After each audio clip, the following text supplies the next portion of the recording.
Let me tell you the story of the time I called off my wedding. Feeling physically sick when they proposed and quite queasy at the thought of actually marrying them. This always sounds so obvious in hindsight, but at the time I was like, it's just nerves. Because that's also convincing myself that things would get better, that as time went on, he would change. And that's the thing that I learned, that people don't change for other people, they change for themselves. I called off my engagement. 6 years, 4 animals, 3 different houses, and an engagement later, I ended. Here's what I've learned. Listen to your body.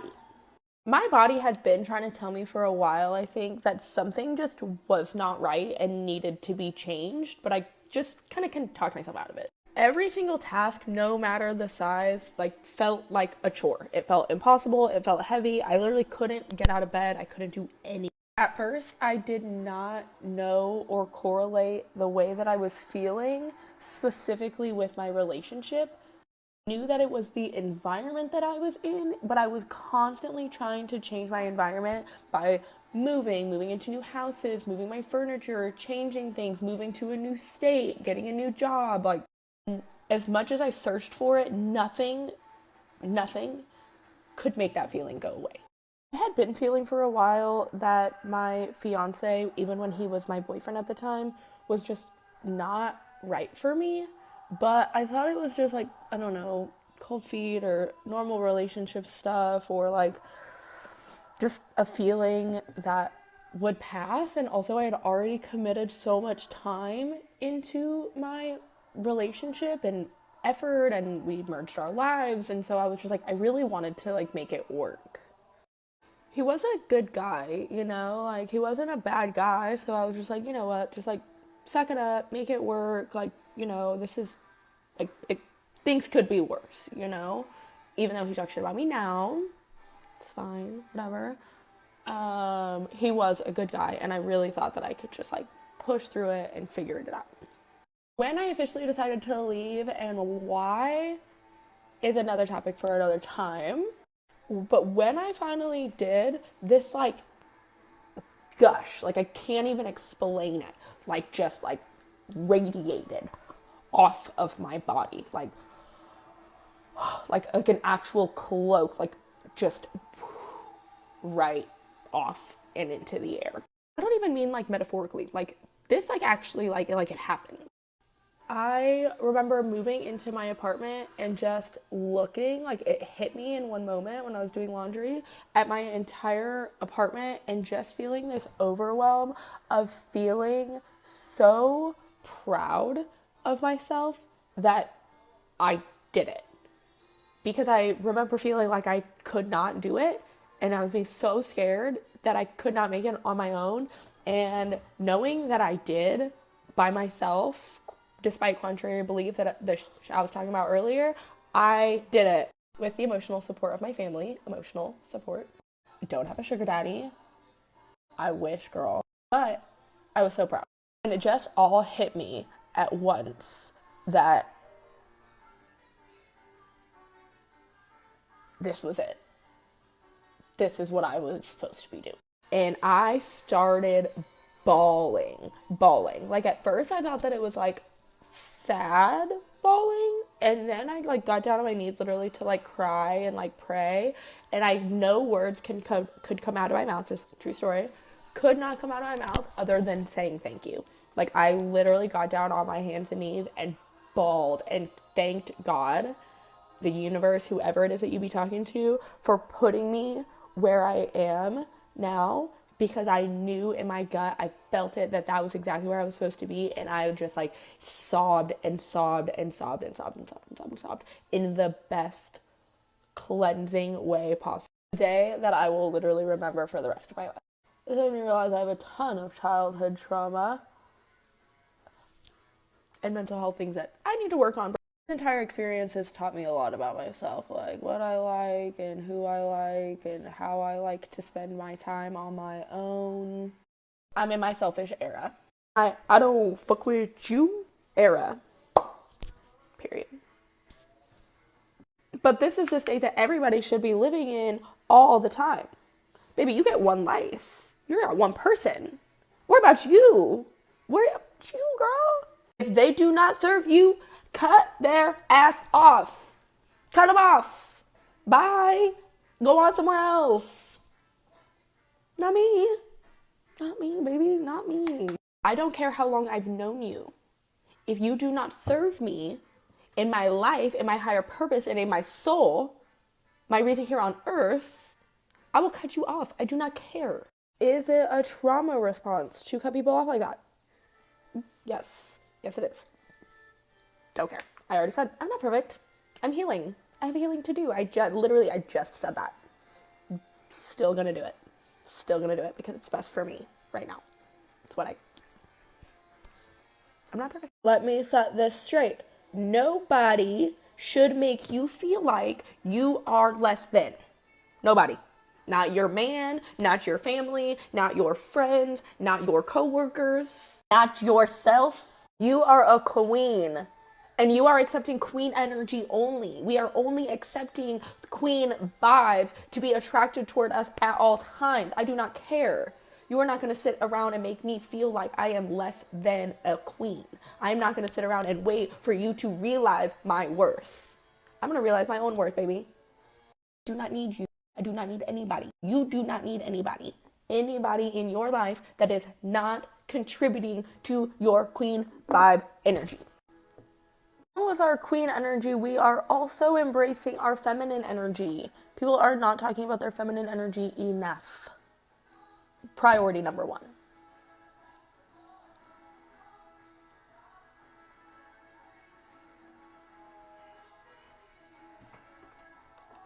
Your feminine energy is arguably probably one of the things that I feel like I took the most for granted, and I didn't even know that it existed, and it is top priority in my book. Your feminine energy is what you allow a man to take away from you when your man is not in their masculine, when they are not doing the role as the man that they are supposed to be doing. When you make jokes like, oh, I wear the pants in this relationship. No, baby, I need to wear a dress and heels. I'm not wearing the pants. You need to step into your role and be the man. Crazy conversation in your head. Men, say it with me. Let the man be a man, okay? That's not your job. The man should be the provider. The man should make you feel safe. The man should be in control. The man should be able to plan a date. That's bare minimum. Oh, no, you pick. Oh, no, you pick. Oh, no, you do this. Men should also be able to do things without being asked. You are a grown man. A grown man. You're not a small child. I should not have to ask you to do everything. You should be able to do that, baby. It's like, ladies, like, do not settle. A man should be able to do things without being asked. You miss me? Send me flowers. Send me lunch. Send me a call and a date. I'm getting my nails done. Reassure me when I speak of something that doesn't make me feel good, instead of turning it back around on me, because just... Ladies, it is almost 2024. We are not settling anymore. 'Tis the season. We are not only expecting more from the men, we are expecting more from ourselves. I control my energy. I control my destiny. I control the world that is around. I am by no means saying that this was easy. This was and still is the hardest thing that I have ever done to date. Do it anyways. Do it scared. Do it broke. Do it lonely. Do it despite the what ifs. And I don't just mean like end your relationship if that's not where you're at with your life. I mean do anything. Whatever it is that you need to be doing right now. Do it. Release anything that is no longer serving you. Live in delusion, babe. Like, is what it is right now serving your queen energy, your divine feminine energy? Okay, let's recap. Listen to your body. Grow every day. Be better. Be inspired to be better. Only surround yourself with people who inspire you to be better.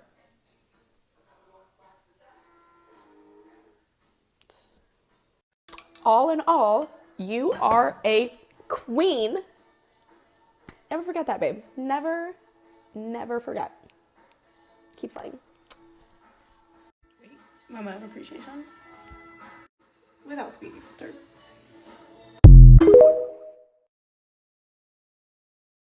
I don't wanna tiptoe, but I don't wanna hide. A few months before the end of my relationship with my narcissist ex, we were outside. This is like kind of post-peak pandemic, so we were outside with some friends of his and like another couple or something, and we're hanging out, and they're like, oh, your family's coming to town. And I was like, yeah, I haven't seen them in a really long time, you know, it's been the pandemic, and I'm really looking forward to seeing them. They're coming to town. And he said, oh, so you're happy to see them, but you're not happy to see my family? And it shocked me because I was like, well, what? We had been having these conversations about seeing our family in private, but in front of these people, in front of mixed company, you're going to have an attitude like this? Let me give you some backstory and then why it really stuck with me. The backstory is that we were maybe 2-3 months before the end of our relationship, and it had been going downhill. It was coming. It was like a train. And he had been back and forth trying to convince me to get pregnant. And I was like, ugh, that's not a consolation prize for having to postpone your wedding in the pandemic, which is what we did. And he was like, oh, let's just like have a kid. And I was like, oh, that's not how the decision's made. And not, you know, at that point, I wasn't actually interested in having children, and I wanted to meet the right person. And I had already tried to leave him several times. I have a whole playlist. And he had begged and pleaded and really convinced me no one else would love me and all of that stuff, the whole nine. So Thanksgiving's rolling around. His family's planning a Thanksgiving. It's COVID and everyone's stressed out. And I'm like, we don't have to go, right? Your family lives an hour and a half away. My family, the ones that were coming, live 4 hours away, but the rest are in town, and I see them when I want to, just like you can go see your family whenever you want, and just like we see your family whenever we want. But if they're doing it, I've decided I don't want to go because I genuinely don't want to be with you. And I would like to break up, and I'm breaking up with you. And he was so concerned about what people would think. And he was like, well, can this wait till after Thanksgiving? No, I'm tired. I don't want to go. And I just kept saying, I don't want to go. I'm not going. I'm not going. At the same time where I was saying, I'm not going, you go without me, his family was trying to decide whether or not to host Thanksgiving because there were concerns. There was a pregnant person or somebody had recently given birth. I don't remember the timeline, where we were in the timeline. But either way, there was some concern about immunocompromised people. Should we all actually be gathering together? And I, at this point in the pandemic, was like, I don't care. We're all vaccinated. I just don't want to be there. But they were like back and forth, and the emails were back and forth and back and forth. And I just said, listen, whether they're hosting it or not, I'm not going. So you go have fun. In the end, they needed someone to pull the trigger. And I said, I'll be the one to pull the trigger. I can say, hey, it's COVID. Whatever lie we need to make up to end this email chain, I'll be the one to do it. So I was like, hey, I'm not really feeling it. I don't really want to gather at this time. And everyone's so relieved. Oh, thank God. We didn't want to do it either. Whatever. So they cancel that. We move on with our lives. A few weeks later, my family's coming down to visit. Some family's coming down to visit. And I had been so stressed and been feeling alone in this relationship that I was so grateful to have some people around me. I just needed to go and be with them and just be like, look, I don't know how to get out of this. I need help. So I'm like, I cannot wait to see this family. Thank goodness. And I'm getting excited for it. And we decided to go have like an outdoor picnic or something with some of his friends. And they're like, so what are you guys doing in the next week or so? Or I think it was for Christmas. What are you guys doing for Christmas? Because Thanksgiving has passed. And I say, some family's coming to town and I'm really looking forward to seeing them. I haven't seen them in over a year. And he turns to me and says, oh, so you can be excited for your family and not mine. First of all, sir, we're in mixed company. So I don't know why you're going to bring up this attitude like this. Second, we had settled Thanksgiving a month ago. I told you I wasn't going to go. I told you I didn't want to go. And your family decided not to have it because they didn't want to do it anyway. So what is this attitude? So I kind of turned to him and I said, you want to do that here, right now? And he said, I don't know, just saying, with an attitude. And I'm thinking, listen, a relationship's over when you're fighting in front of mixed company, right? There are some couples that bicker a lot, and maybe that's cute, like an old married couple or whatever. But when you want to call me out like this or think you're calling me out like this in front of other people, it's rude. It makes them uncomfortable. It puts me in an uncomfortable situation. We could have handled this privately. In fact, I thought we had, but you've been harboring this upsetness. So mind you, by this point, I had had it because I had tried to leave. I tried to break up, and I'd finally put my foot down. And I think he was sleeping in the basement at this point. And I was like, you can sleep wherever you want, just not with me because it's over. All of this to say, I never forgot this interaction because to me, it signaled that I was getting through to him, that I was finally breaking it down, that he knew I wasn't going to take him back this time, that he knew it was over, because I looked him right in the eye and said, you're doing that here? I wasn't like, well, no, I love your family. I don't give a shit about your family. I don't care anymore.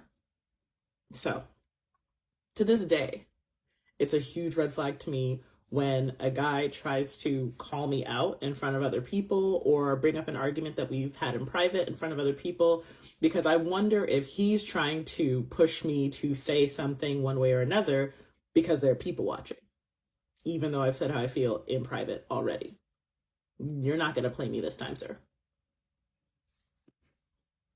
5 things I would never do after getting engaged and then calling off my wedding. For context, we were engaged. We were together for 5.5 years and then we were engaged for around 6 months. And I called off the wedding, the engagement 6 months before. Number 1, easy.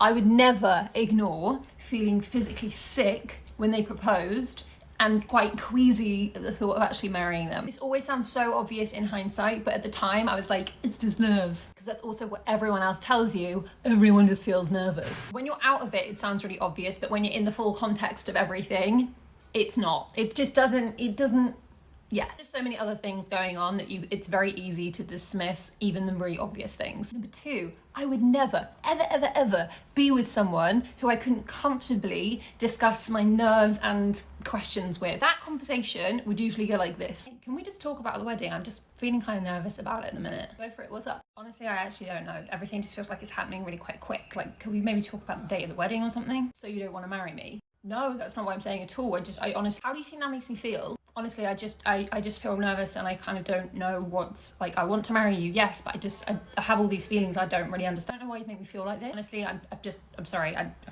Probably just normal nerves. Yeah. In case anyone's lost on that is not a healthy way for that conversation to go. Number 3, I would never feel the need to have to defend myself or my decisions. I called off my wedding for a number of reasons, but the person I had been with told their family, friends, all our mutuals and the community that we've been involved in, that it was because I had mental breakdown. They used the fact that I had anxiety and depression during our relationship as a means to essentially control the narrative. They also told people that they had to choose between us. I lost friends, I got uninvited to weddings, I had my name dragged through the mud. But I'm really grateful that I never felt the need to defend myself. It fucked me off, but it was also just very on brand for this person. Number 4, I would never let someone just pick a ring for me and tell me I have to stick with it, especially if they're not even bothered about getting it sized. I don't wear a ring all the time. You want to like it. Again, respectful conversations about these things shouldn't be ending up in blazing rows. It's not about having unrealistic expectations. It's not about spending a shit ton of money. It's about you actually liking what you are going to wear. And number 5, I would never feel like it's gone too far. It does not matter what you've already put a deposit on, how many outfits you've already bought, whether invitations have gone out, whether or not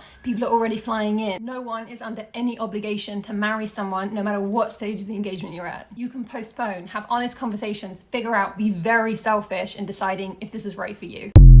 Get ready with me while I tell you guys about the time I called off my own wedding. It was actually very recent. I just haven't talked about it yet. So to set the scene, I've been with this guy for almost 2 years. We're so in love, so happy, and we had talked about getting married and engagement a lot. We were also doing long distance, and when I was there, he literally just proposed. I was not expecting it at all. It was very low key. I wanted a private engagement, and I was so happy to be surprised and genuinely surprised. Since I was visiting him, his whole family was there, but mine wasn't. So that kind of rubbed me the wrong way to start. First red flag. But I'm just so happy. I had dreamed of this day my whole entire life. And then we just start to kind of get wrapped up in all of these crazy emotions. Everything is happening so fast. So we are both just so over the moon. We decide, why don't we just get married right now? We don't even want to wait. We just want to be married right this second. So we start looking for a restaurant that has reservations that night. I'm, like I said, visiting him. So I'm literally living out of a suitcase. I go back, I'm scrounging up anything I could find. All I could find was like this cute, chic, black dress that I had packed. I didn't even have a white dress. So everyone starts getting ready. We're making these makeshift decorations and floral arrangements. It's insane. Everyone is running around like a chicken with their head cut off, just trying to pull this off because this is what we really wanted. And now it's time to walk down the aisle. I could literally see him waiting for me at the end of the aisle. It was so crazy. Like I had just this moment of realization looking down and I was like, I'm not even wearing a wedding dress. My family isn't here. What am I doing? I'm so young. We just got engaged. Like I just start to literally panic. I also just feel like, oh my God, everyone just did all of these crazy things. I can't just call it off. Should I just go through with it and then say I want to get divorced after? Like, I don't know what to do. I'm freaking out. Like I said, this is just all happening so fast, but I just decided I couldn't go through with it. I need my family there. I want to do it right. I'm so young. Like, I'm like, why are we rushing this? So I called it off. So after I called it off, I woke up because that was the dream I had last night and it wasn't real. I'm the queen of having weird dreams, and if that means something bad, don't tell me because I don't want to know. But I've never been engaged. I've never called off a wedding. It was all just made up. I don't know if that was even a believable story, but let me know if you really did believe it. I'm always having the craziest and weirdest dreams, so if you want more dream story times, let me know. I was in a 10-year relationship. I was engaged for the last 2 years of it, and 2 weeks prior to the wedding, we broke everything off. It wasn't that I realized in those 2 weeks that we weren't compatible, including lifestyle plus other issues. It was that it was a long time coming, and it took me a really long time to choose myself until I chose myself. I kept thinking and convincing myself that things would get better, that as time went on, he would change. And that's the thing that I learned, that people don't change for other people, they change for themselves. And I was dating him and being with him for his potential and what he could be, instead of just seeing who he was and who he was showing me right then and there. To give you guys a little background, we were college sweethearts, so we were growing together, and then it wasn't until we graduated college that we started living together that I saw more of who he was, that we started growing apart. And that's when the issues started coming up. And what I can say is that when you don't have peace of mind, that's how you know that it's your time to leave. And I ignored my intuition for a really long time until I didn't. As a divorced woman at the ripe old age of 28, who got married at 25 and engaged at 24, basically fresh out of fucking college, I think I'm more than qualified to give you young ladies some advice, okay? Here we go. So number one. Pay attention to where you met the man and under the conditions in which you fell in love in the foundations of your relationship. For me, we met in college. We were partying. That's what we bonded over. I don't think you can really have a long sustaining relationship over partying and then realizing that your emotional depth only comes when they're drunk, because that's the only way they know how to fucking open up. That ain't working. Another telltale sign. You're taking care of them non-fucking stop. It's unreciprocated, unappreciated. Are you sure you really want to be dedicated and committed to this man for the next 70 years? Because I'm going to tell you right now, no matter how much you bitch, whine, and nag, just for a little bit of help. You know, I spent 3 hours cooking our breakfast, lunch, and dinner for today and even some of yesterday. Can you do the dishes? And he can't get his ass off the fucking couch. Even after you've been cleaning and working all day and still cooking, leave him. He ain't worth it. Sorry, he's got problems. If he's emotionally unintelligent and you fight a lot, and it's always something you did because he's too sensitive and doesn't know how to let you know what's going on before it boils up, he's not going to fucking change. Leave him. Do you want to spend the next 70 years of your life cleaning up, taking care of a man, mothering him, and then also teaching him how to communicate his emotions? Probably not. Let's say, okay, you're engaged. You did it, okay? Are you guys still fighting? Is he contributing to your wedding plans? Does he give a fuck? If not, don't do it, okay? What is the purpose behind you having to rush into marriage? Is it some societal thing? Oh, maybe he's going to take care of me. I'll live my happily ever after. Babe, you haven't even fucking hit 30 yet.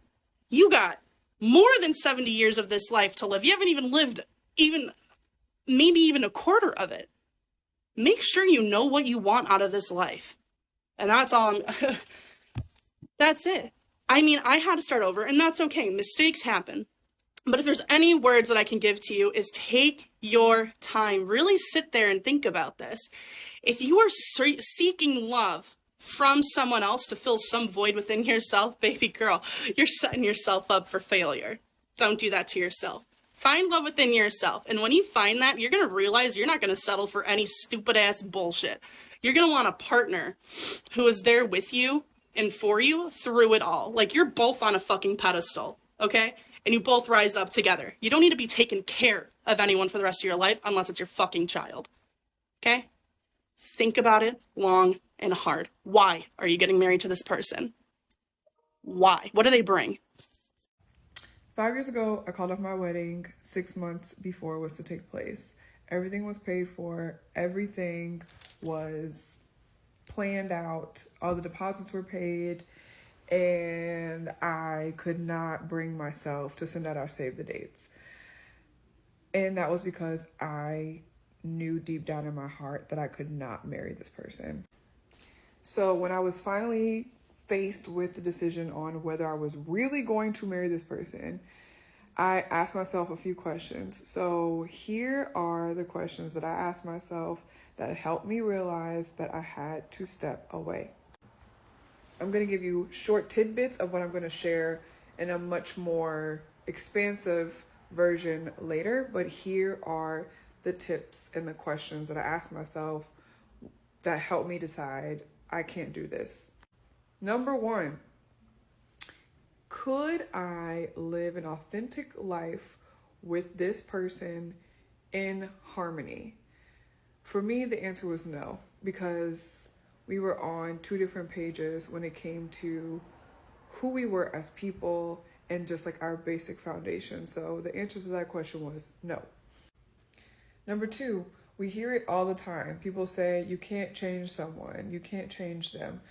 Okay, so I took that and said, if this person does not change and nothing improves, which that could be the case, would I be able to be happy? My answer again was no. I then also thought about weighing the good and the bad, right? Like, okay, everyone has things, right? No one is perfect. I'm not perfect. I can't expect my partner to be perfect, or my, whatever you want to call it, my ex to be perfect. But were the good things about him worth the bad things?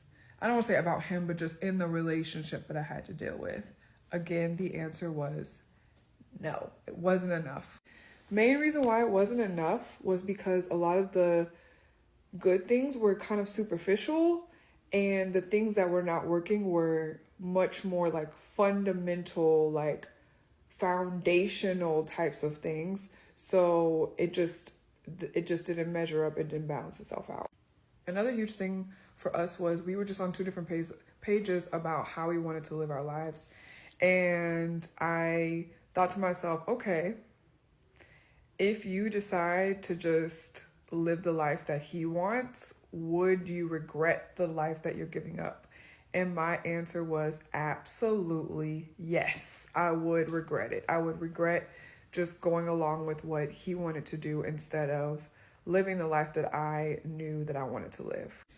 Now, the next couple of questions that I asked myself are kind of similar, but I still wanted to make sure that I was asking them piece by piece to not overwhelm myself and to kind of give myself a bigger picture. So the next question I asked was, did I want to raise children with this person? And the answer again was no. The main reason why, again, because we were on 2 different pages when it came to the basic, like, foundational things.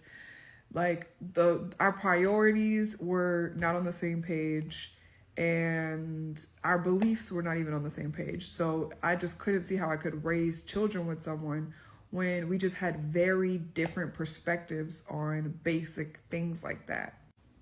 And kind of adjacent to that question was, could I trust this person to lead my household? I am a very progressive woman, okay? I'm a lawyer. I'm very career oriented and very independent, ambitious, all of these things. You know, I'm always taking initiative. I have my own business, I have my own law firm. So I'm used to being a boss. I'm used to making decisions. I'm used to doing all of these things. But do I want to take that into my relationship, into my home? Not necessarily. It would be really nice if I could be with someone who I could allow to lead me. But in order for me to do that, I have to trust that you're going to lead me to a place that I actually want to go. And so when I thought about that, I was like, no, I don't trust this person to lead me somewhere that I actually want to go. And so I had to cut it off. And that's what I did. Hopefully this helps you, or someone else that you might know. Share this with someone who's grappling with this decision or something similar. Even if you're just meeting someone, these are kind of good questions to ask when you're dating. If you're dating seriously, right? Like if you're just having a good time, sure.